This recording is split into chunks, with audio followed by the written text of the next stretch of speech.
And I think I remember this story, Jen, when I was back in the 90s, I was backpacking through Pakistan. 1998, I was up in the remote northwestern regions of Pakistan, up in the northwestern frontier province. And it was actually just after, I don't know if your listeners remember this, but back in 1998, we think it was Osama bin Laden sent cruise missiles or bombed a US embassy in Africa, right? And then claimed it. And that was the start of the unrest between them and the US. And then the US sent cruise missiles into Pakistan to try and kill Osama bin Laden. I was sitting on a bus in remote North Pakistan, a local bus. I was the only foreigner on the bus.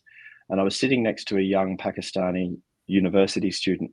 And he had the newspaper with me, and he was translating the newspaper into English for me. And he was saying, jihad has been declared. This was in 1998, yeah? So a couple of years before 9/11. Anyway, I had a wonderful conversation with this young man. We were talking about how neither of us were invested in our corresponding countries' political parties.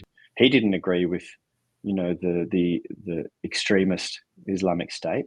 Mm-hmm. He was quite a modest, mild Pakistani boy who just grew up in a town and was going to university.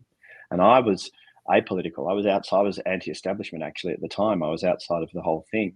And we were having this conversation, and he said to me, Jem, if I cut your skin here and I cut my skin here, we have the same color blood.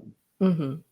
Yeah. He said, despite the color of our skin, we have the same color blood. And he looked at me in the eyes beautifully, and he said, you and me, we are the same, he said, and it was just such a poignant moment that I remember. And it was beautiful. I felt deeply connected to this person who had grown up in a completely different environment to me, surrounded by completely different ideas around life and death and what it all means.